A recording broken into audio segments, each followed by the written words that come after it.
요한계시록 5장 1절부터 7절까지의 말씀을 본문으로 해서요, 두루마리와 일곱인을 떼시리라, 두루마리와 그 일곱인을 떼시리라 라는 제목으로 말씀을 나누도록 하겠습니다. 요한계시록 4장에서 사도 요한이 새로운 계시를 보았습니다. 하늘의 문이 열리더니 이리로 올라오라 라는 음성을 들었어요. 성령에 사로잡혀서 열린 하늘문을 통하여서 하늘나라로 올라갔었습니다. 거기서 한 세 가지를 보았었죠. 첫째로 하나님께서 보좌에 앉아 계신 것을 보았었습니다. 이 땅에도요, 세상 나라에도 왕의 보좌가 있어요. 당시에는 로마 황제가 그 보좌에 앉아서 세상을 통치했었죠. 그는 스스로 높아져서 신이라 칭함을 받기도, 숭배를 받기도 했습니다. 그의 권력이 절대적이고 계속 될 것처럼 보였었어요. 자, 그런데 하늘 위에서 보니까 거기에 진짜 보좌가 있는 거예요. 그리고 그 보좌에 하나님께서 앉아 계시는 겁니다. 하나님께서 진짜 왕이십니다. 그가 통치하세요. 그리고 마지막 때에 그가 그 보좌에서 이 세상을 심판하시되 믿음을 지킨 참 성도들, 그들에 대해서는 상을 베푸시고 또 악인들에 대해서는 공의로 심판하실 겁니다. 할렐루야. 요한이 또 24장로를 하늘에서 보았었습니다. 그들은 빛난 세마포 흰옷을 입고 있었고요, 머리에는 금으로 된 면류관을 쓰고 있었고, 또 하나님과 함께 영광의 보좌에 앉아 있었어요. 24장로는 신약시대 구약시대 모든 하나님의 백성들, 모든 성도들을 상징하죠. 지금 이 땅에서 성도가 환난당하고 또 짓밟히고 그렇게 별 볼 일 없게 취급을 받고 있지만은, 장차 천국에서 성도의 모습을 보니까는 흰빛난 세마포 옷을 입고 영광의 면류관 쓰고 또 영광의 보좌에서 하나님과 영원히 왕노릇하게 되는 겁니다. 그게 우리의 장차 참여할 영광의 모습이에요. 할렐루야. 그게 참 성도의 참 영광인 겁니다. 우리가 이 땅에 살면서 이 땅의 가치로 세상 사람들이 우리를 보고 우리 자신도 자꾸 세상의 가치로 우리를 보니까 우리가 비천해 보이고 아무것도 아닌 것처럼 보이고, 또 예수님을 믿으면서 핍박당하고 짓밟히는 모습이 심히 참 안쓰럽지만, 그러나 우리의 본래 모습, 우리가 장차 하늘에서 참여할 모습은 영광의 모습인 줄 믿으시기를 바랍니다. 흰 세마포, 찬란한 옷, 금으로 된 면류관, 또 하나님과 함께 영광의 보좌에서 영원히 왕노릇하는 게 바로 우리들이에요. 여러분, 우리가 세상에서 세상의 가치 조금 있다고 해서 그것을 막 우쭐대고 그 없으면 그냥 비참해지고 그러지 마십시다. 우리는 하늘 위에 우리의 존재의 가치를 보시고, 그래서 이 땅에서 좀 담대하게 가슴도 피고 하나님의 자녀라는 이 정체성에 대한 자긍심으로 세상의 가치에 전혀 주눅들지 말고 우리를 어떻게 이렇게 영광스럽게 참여하게 하실까 하나님을 더욱 찬송할 수 있는 우리가 되기를 바랍니다. 마지막으로 보좌 주변의 네 생물이 하나님을 찬양하는 모습도 봤었습니다. 이 네 생물은 모든 피조물들을 대표하는 존재이죠. 그들이 밤낮 하나님을 찬양했었습니다. 만물도 그렇거니와 우리도 창조된 목적은 우리의 창조주 하나님을 찬송함에 있습니다. 우리가 이 땅에 사는 동안에 마땅히 하나님을 찬양하고 그분의 베푸신 그 구원의 은혜를 높여야만 할 줄로 믿습니다. 그리고 하나님께서 오라 부르시면은 우리 저 천국 가서 더 좋은 찬송으로 밤낮 쉬지 않고 구속하신 그 은혜를 더 큰 감사와 기쁨으로 영원히 찬양하게 될 줄로 믿습니다. 요한이요, 그 하늘의 영광스러운 광경을 보다가 또 다른 한 가지 중요한 것을 발견합니다. 1절 말씀을 같이 읽겠습니다. 시작. 내가 봄에 보좌에 앉으신 이의 오른손에 두루마리가 있으니 안팎으로 썼고 일곱인으로 봉하였더라. 아멘. 보좌에 앉으신 하나님, 그 오른손에 무엇이 있었다고요? 두루마리 책이 있었습니다. 이 두루마리 책은요, 요한계시록 6장부터 마지막 장 22장까지 이제 전개될 그 내용들입니다. 하나님께서 말세에 이 세상을 심판하시고 그 가운데 참 성도를 구원하실 그 구원 계획서였었던 거예요. 그 두루마리 책 안팎에 그 계획서가 써 있습니다. 안쪽만이 아니라 바깥쪽까지 아주 빽빽하게 가득하게 쓰여 있어요. 더 이상 덧붙일 내용이 없을 만큼 완전하게 기록되었음을 의미하는 겁니다. 때문에 확정된 내용, 확정된 계획이라는 의미도 갖고 있는 거예요. 하나님의 계획하심은요, 완전합니다. 세상을 심판하실 계획도 그렇고 성도를 위한 구원의 계획도 완전하십니다. 인간 역사가 그냥 우연히 흘러가는 것 같고 그냥 되는 대로 흘러가는 것 같지만 그렇지 않아요. 하나님께서 계획하시고 정하신 뜻대로 이루어지는 겁니다. 하나님의 뜻이 완전하지 못해가지고 중간에 변개되거나 수정되어 되거나 그렇지 않습니다. 창조하신 때 그때 이미 계획하셨고 완전하신 계획대로 실수 없이 세상을 이루어 가시는 겁니다. 이 세상에 대한 심판도 그 가운데 성도에 대한 구원의 계획도 하나님께서 틀림없이 완전하게 이루실 줄 믿습니다. 그 두루마리를 하나님께서 왼손 오른손 어느 손으로 쥐고 계시나요? 오른손으로 쥐고 계십니다. 하나님의 오른손은 권능을 상징합니다. 하나님의 오른손 권능의 손이에요. 출애굽기 15장 6절에 여호와여 주의 오른손이 권능으로 영광을 나타내시는도다. 시편 118편 16절에 여호와의 오른손이 권능을 베푸시도다. 하나님의 오른손은 권능의 손입니다. 그 권능의 오른손으로 지금 두루마리 책을 쥐고 계시는 거예요. 이는 주께서 계획하신 그 일들을 권능으로 이루실 것을 의미합니다. 전에 교만했었던 애굽을 하나님께서 그 권능의 오른손을 펴셔서 10가지 재앙으로 치시고 또 저들을 물 아래로 던져서 심판하셨던 것처럼 또 이스라엘을 위해서는 하나님 그 오른손의 그 권능으로 홍해를 갈라내어 구원을 베풀어 주셨던 것처럼 마지막 때에도 하나님께서 그 권능의 오른손으로 이 세상을 심판하시고 또 그 가운데 당신의 성도를 구원하실 줄 믿습니다. 자, 그런데요, 그 구원의 계획이 담긴 두루마리 책이 7개의 인으로 봉해져 있어요. 7인, 완전수입니다. 7은 인으로 봉해져 있는데 7인으로 봉해져 있어요. 완전히 봉해져 있습니다. 그 책을 열 수가 없는 거예요. 2절과 3절 말씀 같이 읽겠습니다. 시작.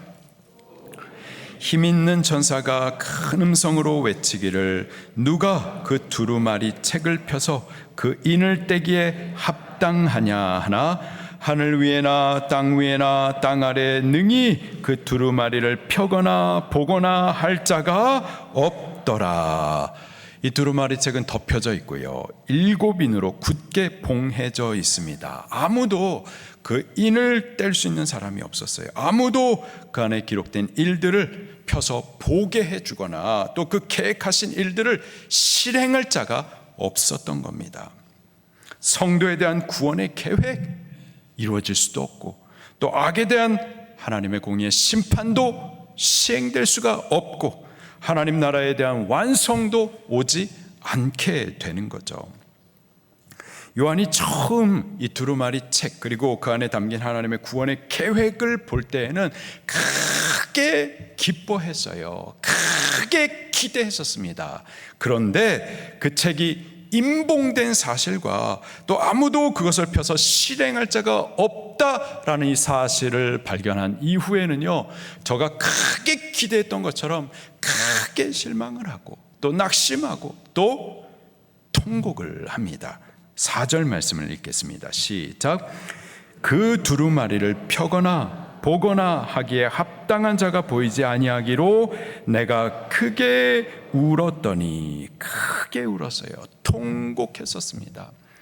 이 두루마리 책, 그 안에 담긴 하나님의 구원 계획, 하나님께서 성도를 구원하실 그 완전한 계획이 적혀는 있는데 이것이 임봉되었고 아무도 떼어서 그것을 실행할 자가 없음을 인하여서 통곡하고 눈물을 흘렸었던 거죠.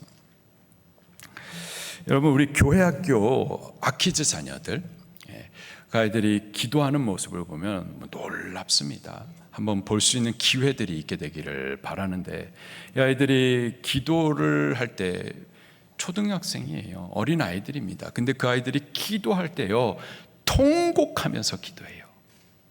눈물을 흘리기까지 간절하게 기도합니다. 놀랍지 않나요? 궁금하지 않으세요? 도대체 이 어린아이들이 무슨 통곡할 일이 있을까? 눈물을 흘리기까지 저렇게 기도할 그 기도의 제목이 도대체 뭘까? 궁금하지 않아요? 안 궁금해요? 전 궁금해요. 놀랍기도 하고 궁금한 거예요. 그래서 그 기도를 들어봤죠. 통곡하면서 눈물을 흘리기까지 간절히 기도하는 그 기도의 제목이 아빠 때문이에요. 아빠의 구원을 위해서 통곡합니다. 눈물을 흘리기까지 막 간절한 거예요. 우리 아이들에게 있어서요, 천국과 지옥은 진리입니다. 진리, 가볍게 받을 수 있는 게 아니라 진리. 천국과 지옥을 믿기 때문에, 믿는 자를 위한 천국, 믿지 않는 불신자를 향한 지옥을 우리 아이들이 믿기 때문에 사랑하는 아빠가 그 불신앙으로 인하여서 지옥 가야 된다 라는 이 사실이 너무 두렵고 너무 슬픈 거죠. 너무 아프고 눈물이 나는 거예요. 아빠를 사랑하기 때문에 예수님 믿고 함께 천국 가기를 간절히 바라는 겁니다. 그 간절함이 통곡하기까지, 눈물을 흘리기까지 되는 거죠. 진리를 믿는 사람은 그렇습니다. 천국과 지옥을 믿는 자들은요, 영혼에 대해 간절하지 않을 수 없어요. 가족 구원을 위해서 통곡하지 않을 수가 없는 겁니다. 그렇게 기도하게 되는 거죠. 여기 요한이 눈물을 흘리면서 또 통곡하는 그 소리를 들을 때에 장로들 중에 하나가 요한을 울지 말라, 위로를 해 줍니다. 그리고 그에게 놀라운 소식, 큰 기쁨의 좋은 소식을 전해줘요. 5절 말씀입니다. 시작. 장로 중에 한 사람이 내게 말하되 울지 말라, 유다 지파의 사자 다윗의 뿌리가 이겼으니 그 두루마리와 그 7인을 떼시리라 하더라. 아멘. 유다 지파의 사자 다윗의 뿌리, 누구실까요? 예수 그리스도를 말합니다. 예수님은 유다 지파의 사자이세요.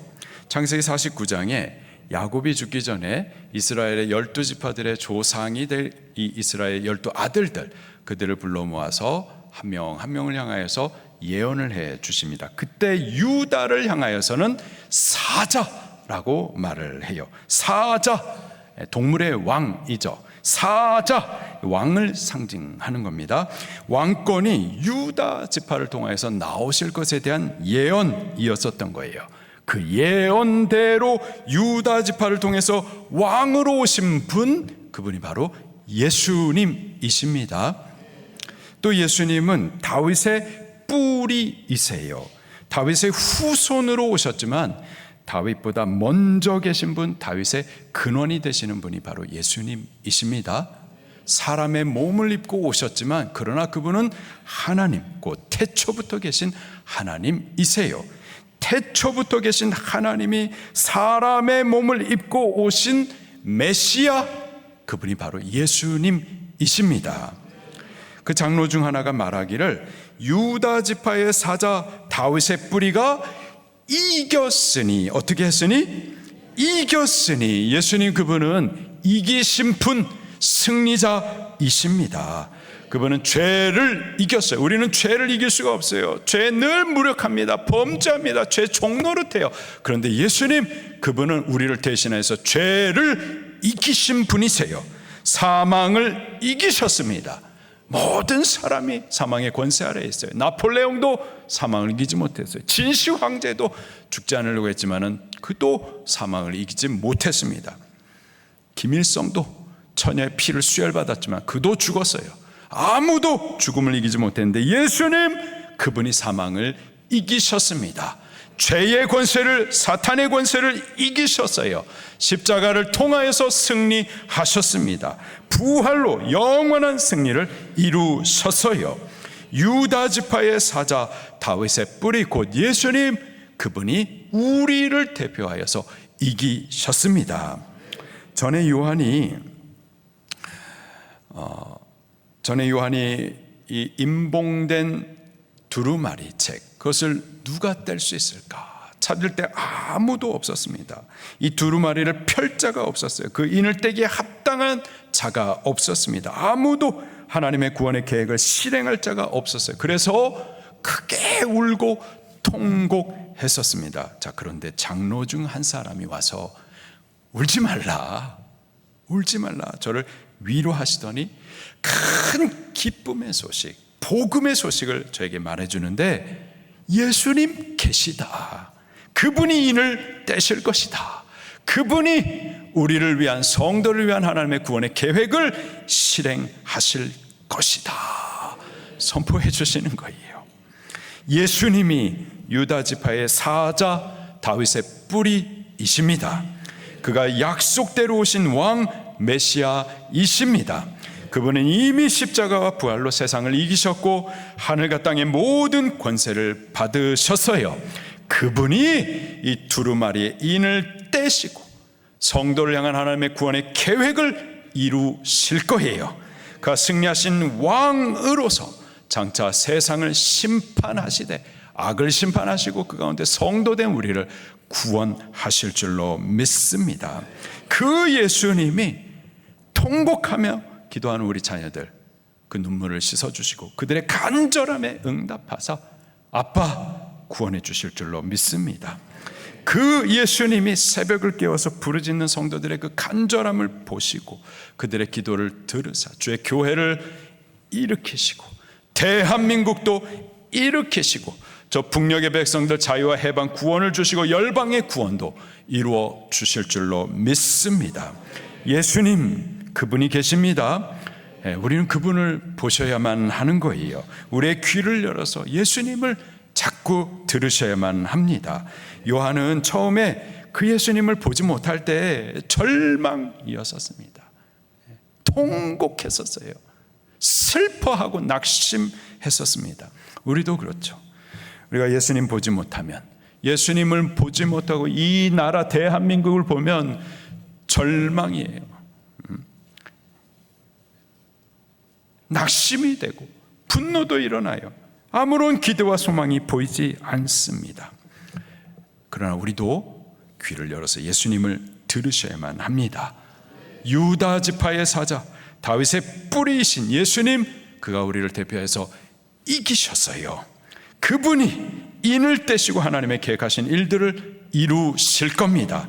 그분이 왕의 보좌에 앉아서서 세상의 악을 반드시 공의로 심판하시고 성도된 우리, 하나님을 의지하고 바라고 인내하는 우리를 그가 구원해 주실 줄로 믿습니다. 그분께 우리의 눈을 들면 자꾸 땅만 바라보면 절망인데 우리 눈을 들어서 예수 그리스도를 바라보면 소망입니다. 위로를 얻을 수가 있고 구원의 기쁨을 찬송할 수가 있습니다. 다시 기도할 용기를 얻고 또 그때까지 기다릴 수 있는 힘을 받을 수가 있습니다. 우리 세상의 말을 너무 많이 듣지 말고 예수 그리스도를 들으십시다. 우리 땅만 보지 말고 열린 하늘문을 열어서 예수 그리스도를 보십시다. 요한이 이 장로 중 한 사람의 말을 들을 때 곧 예수님 계시다, 이 말을 들을 때 그때 비로소 저의 눈이 열리더니 정말 보이지 않았었던 예수님이 저 앞에 보이기 시작해요. 6절 말씀입니다. 시작. 내가 또 보니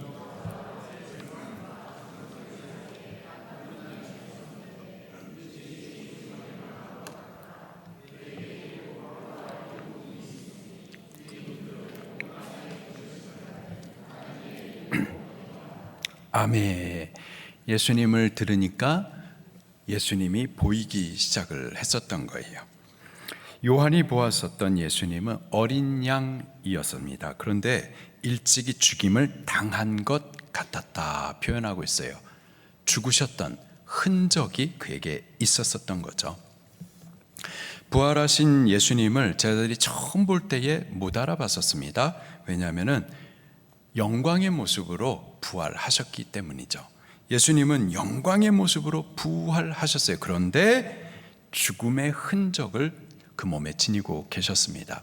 그것을 믿지 못하던 이 도마, 예수님의 부활을 믿지 못하던 도마, 그에게 당신의 못 박힌 손, 발, 창 맞은 허리를 직접 만지도록, 보도록 그렇게 하셨었죠. 예수님은 전에 분명히 죽으셨던 분이십니다. 십자가 죽으심으로 우리의 죄 문제를 해결하셨어요. 우리를 죄에서부터 구원하셨습니다. 그 죽으심의 증거가 못 박히셨던 그분의 손과 발에 남아 있습니다. 그러나 예수님은 죽음에 머물러 계신 것이 아니라 사흘 만에 죽음을 이기시고 부활하셨습니다. 죄와 사망 마귀의 권세를 이기셨습니다. 우리로 천국 갈 의를 완성하셨어요. 그리고 지금은요, 하나님 영광의 보좌와 장로들 네 생모들 사이에 그 영광의 중앙에 예수님 지금 계십니다. 할렐루야. 그 예수님은 또 7뿔과 7눈을 갖고 계셨어요. 뿔이라고 하면 왕의 권세 또 통치를 상징합니다. 그런데 하나만 있는 것이 아니라 7뿔을 갖고 계셨어요. 7 완전수를 말합니다. 다시 말해서 예수님은 완전한 권세, 절대적인 통치를 갖고 계시는 분이세요.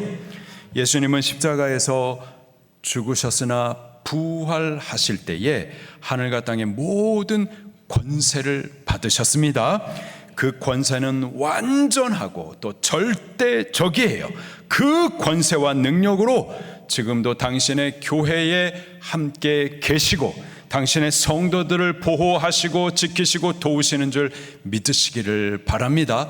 그 권세와 능력으로 대한민국도 통치하고 계시고 또 보호하시고 이끌어 가주시는 줄도 믿으시기를 바랍니다.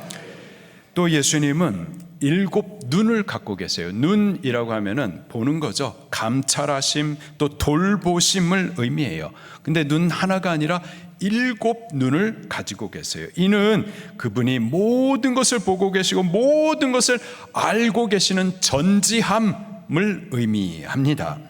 예수님은 그 7 눈으로 세상을 보고 계시고 특별히 당신의 교회를 보고 계십니다. 지금 고난당하고 있는 당신의 교회의 형편 다 보고 계시고 알고 계세요. 모르지 않으십니다. 믿음을 지키는 성도들이 그 믿음을 지키기 위해서 싸우고 있는 이들이 누군지를 다 보고 계세요. 그들의 부르짖는 간절함도 다 보고 계십니다. 감찰하시는 분이 바로 예수님이세요.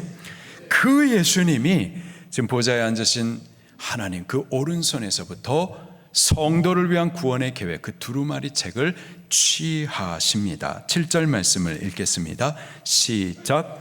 그 어린 양이 나와서 보좌에 앉으신 이의 오른손에서 두루마리를 취하시니라. 이 두루마리는 하나님의 계획서, 세상을 향한 심판, 세상에 있는 악에 대한 공의로운 심판, 그리고 그 가운데 성도를 위한 구원의 계획서입니다. 아무도 이 구원의 계획서에 임봉된 것을 뗄 수도 없었고 펼 수도 없었고 그것을 실행할 수도 없었는데 오직 예수 그리스도, 그가 그 인을 떼시고 그 안에 계획된 하나님의 구원의 일들을 실행하여 가시는 겁니다. 할렐루야. 어린 양이신 예수님, 그분은 유다 지파의 사자, 다윗의 뿌리로서 이기신 분이십니다. 전에 죽으셨으나 부활하심으로 하늘과 땅의 모든 권세를 받으신 절대적인 왕이세요. 일곱 뿔, 완전한 권세를 가지신 왕, 일곱 눈, 당신의 성도를 돌보시는 분이십니다.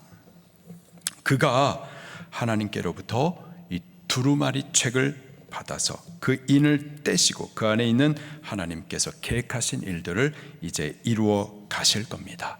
그가 성도의 구원을 이루십니다. 악에 대하여서도 공의로 심판하십니다. 그리고 영원한 위로의 나라, 우리에게 약속하신 영광의 천국을 우리에게 유업으로 얻게 해 주실 줄 믿습니다.